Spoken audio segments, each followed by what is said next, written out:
fatal heart impacts, past painful scars. In fact, I blast tasteful bars and pass. I back up my actions, fact don't ask, grab reactions, jacked attack with every word, then act with class as they hear me snap. I got nothing to lose, cause I fought and felt the bruise. Now I'm not the one confused, call the shots and they produce. I ain't lost, I'm finally loose. Pick a new silver excuse, I need the views to boost me to a new abuse of being used. Everybody wants a piece now, y'all can rest in peace now. You're dead to me, so peace out. Remember, you're discreet now. Get ready for defeat now. Alrighty. Hello everybody.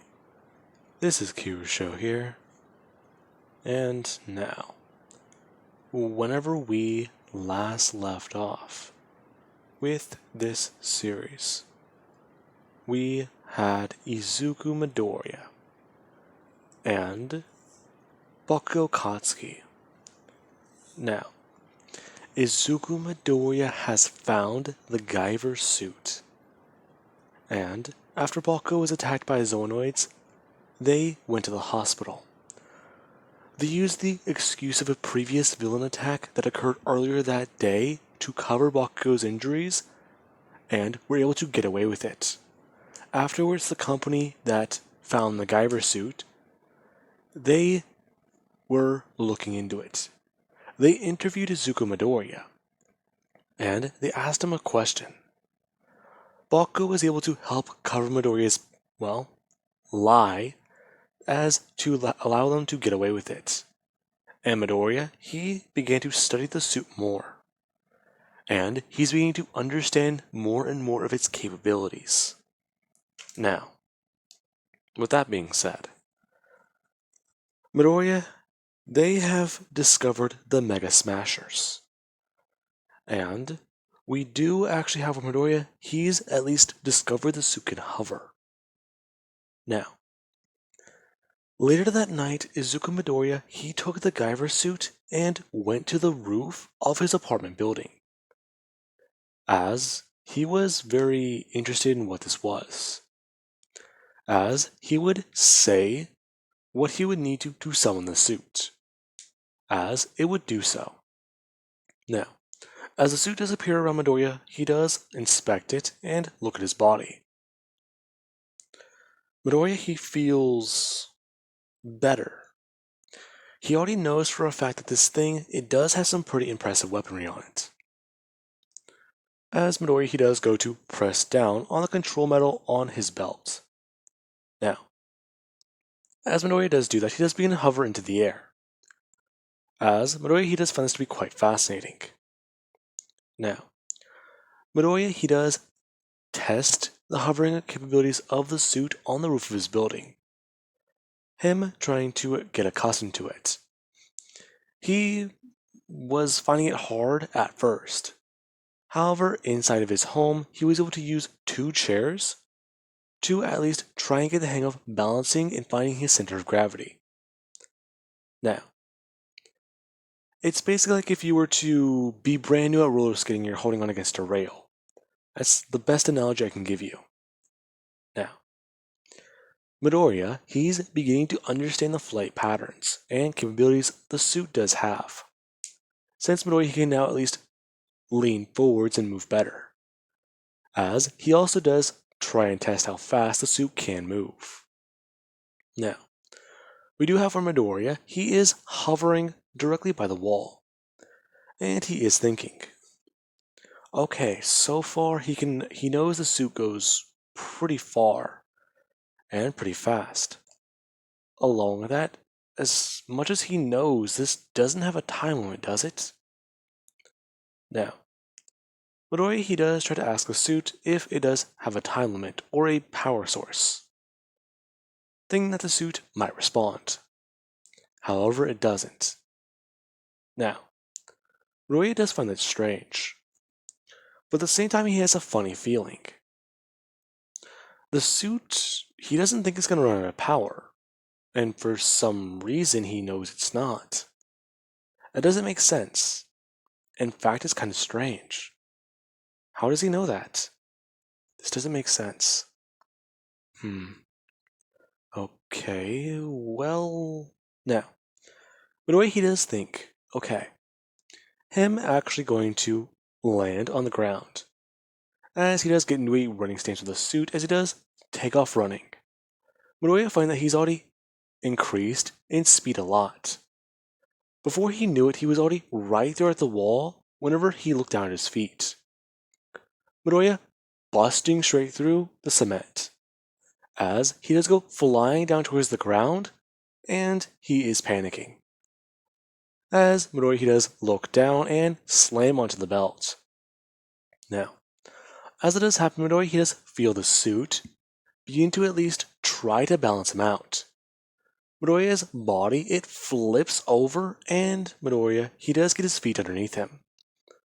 Before, it's as if he pushed off of a wall and he does go flying forwards.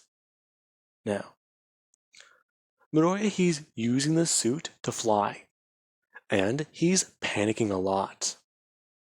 Now, Midoriya, he's flying through the air, and he is trying to stop, or at least slow down. Since his little tumble, yeah, he's going pretty fast. I want to say at least around 70 to 80 miles an hour through the air. And Midoriya is trying not to piss his pants. Now, with that being said, we do have the heroes around the night scene, where many of them are going on patrols and making sure everything is in order. As we do cut to a hero who's currently overlooking the city, and he's brooding. I saw the opportunity, I'm not going to miss it. Anyways, now, the hero, he does look down, before he does turn around to go and grab something behind him. Midoriya flying by at this exact moment as the hero does turn back around and he is confused. Looking that way, he does see something flying through the air. That was a person, right? Now, Aizawa doesn't think too much of it. That guy must be a pro, and he must be in a hurry. Now, Aizawa would go to stand, and ask if anyone's called in anything on certain comm systems. Now, so far tonight's been all quiet, and Aizawa doesn't like that. If it's been quiet, then why is this guy in a hurry? That can't be good. Now, Aizawa does begin to start following the way that guy went, as we do have the organization, which has been trying to track down the Guyver unit. Now, they are currently looking everywhere they can. They have people embedded in the hero agencies, and they have people embedded in police force and just simple everyday jobs. Now, they're looking everywhere for this piece of tech. This tech is the thing that they need immediately. If they can't get this back, all of their plans are going to go up in flames. Now, we do have where Aizawa, he does report a strange flying person, since he talks about how they were going at unprecedented speeds and he's going to be in pursuit. However, he doesn't know exactly for how long.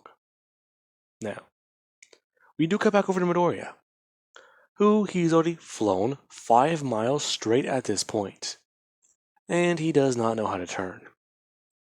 Now, we do pick up with him putting his hands out as he's trying to stop himself, as he does see a building.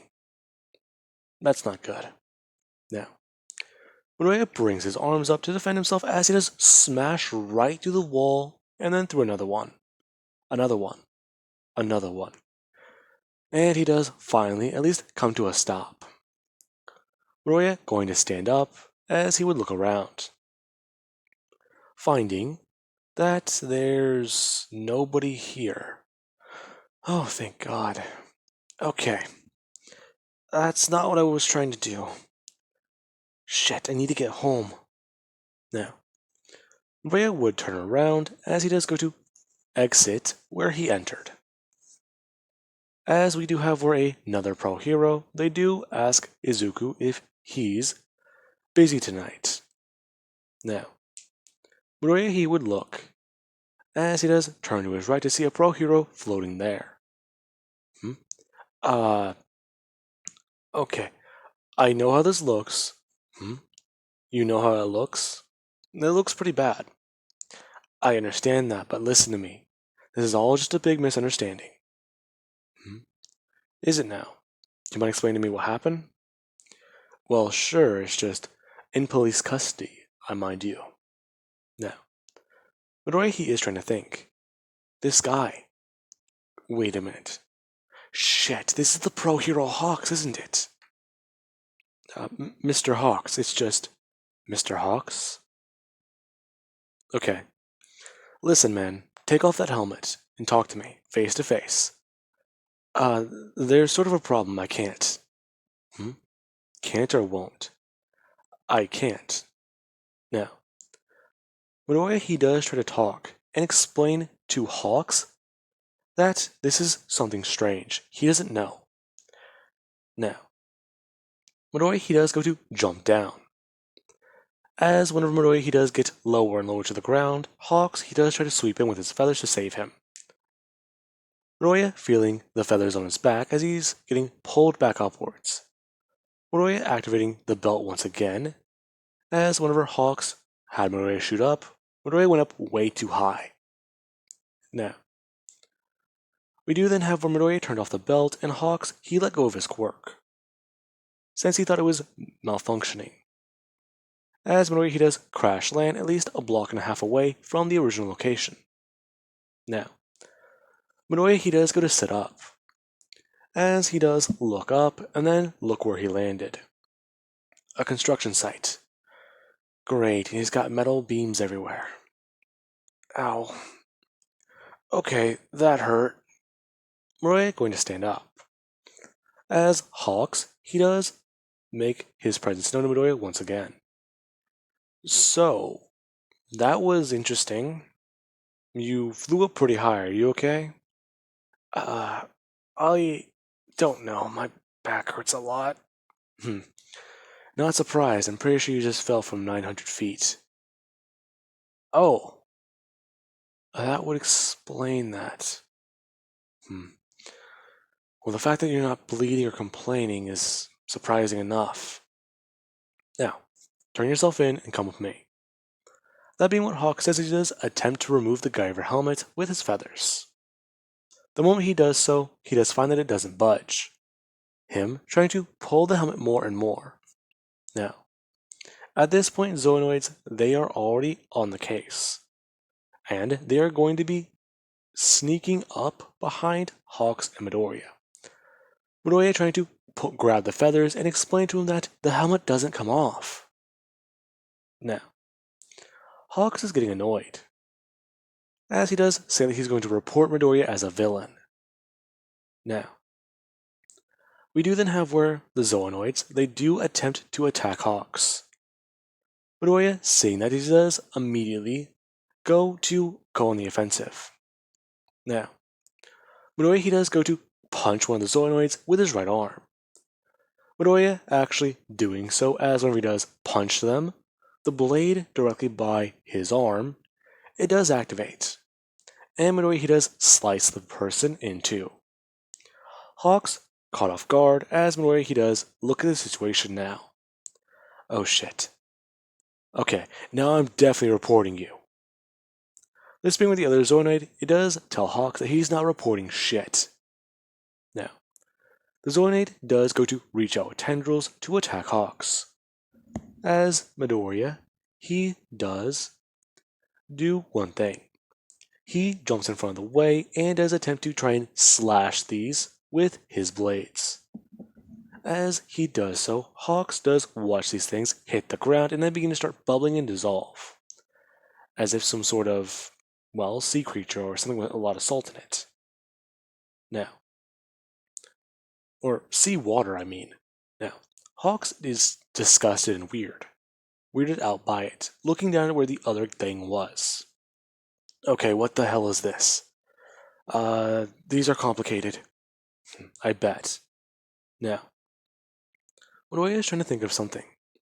Okay, he doesn't know too much about the suit, but here goes. him holding out his hands and attempting to send out a blast. Nothing happens. Midoriya looking back down at his hands as he does try again. What are you doing? I'm trying to fire something. Fire something? Yeah, this thing is weird, okay? White. That's a suit, right? Yeah. And you have weapons inside of it? Yeah, so what? Are you even a pro? No, I'm not. I'm like 14, dude. 14 years old. Are you shitting me? No, listen to me. Moroya does say, him bringing his hand up and pressing on the control metal as he does facepalm. As he does do that, the metal immediately shoots a beam of energy that would punch a hole in the Zoanoid. As Hawks does watch that. Now, Minoru he does directly immediately just have his hands, or his shoulders, jump upwards into his neck. As he does then turn to Hawks, saying that he meant to do that. Okay, sure you did. Now explain to me what the hell you're wearing. Uh, yeah, I kinda can't. Sure you can't. Okay, you're coming down to the station with me. Yeah, gotta go by. What are you to say? Attempting to run off with the suit. Now, Hawks does watch Midoriya run. As Midoriya he does take off at high speed. And Midoriya he would then actually just jump off with one of his legs as he would activate the control metal. Midoriya thinking about how he does kind of think he understands this thing a bit better. Now, Hawks has come after Midoriya, as more Zoanoids do show up for backup. Now, Midoriya he does go through a lengthy and extended chase. Midoriya and Hawks they battle against the Zoanoids, and they do fight. Now, Hawks is very confused, along with the fact that there's this apparent guy who's wearing a suit who's only a kid. Now, Midoriya, yeah. Eventually he's able to lose Hawks and the Zoanoids. Him directly arriving as he does run around the corner to his apartment and change out of the suit. Before he does quickly run up the staircase and duck down. Now, as it does actually happen, we do have where Hawks, he does show up. Him actually looking around the area as Midoriya, he does open a door since he just jumped in a random apartment. Now, Midoriya, he was careful to be very quiet. Midoriya opening it and then walking out as he does close the door behind him with his hand still on the knob. Hawks flying at that moment as Midoriya, he would just jump. Hey kid, you wouldn't happen to see some weird guy in a suit around here, right? Are you the pro hero Hawks? Yeah. Anyways, this is kind of important. I'm chasing this guy down. Also, you might want to run back inside. Why? Well, there's these giant weird mutants chasing me, and then there's this guy with a crazy suit that has a lot of weapons in it. I just walked out of here, but if I had to guess, he went that way.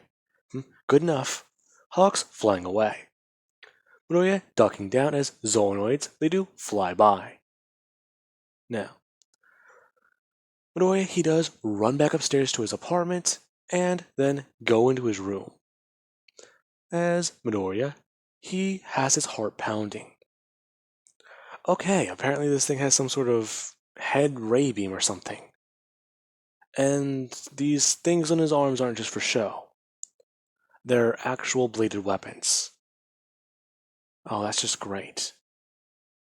Now, we do then have the next day in school, where Midoriya and Bakugo are both sitting in class, and Midoriya, he does have his head down on his desk, trying to sleep. Bakugo actually tapping forwards and asking him if he's alright.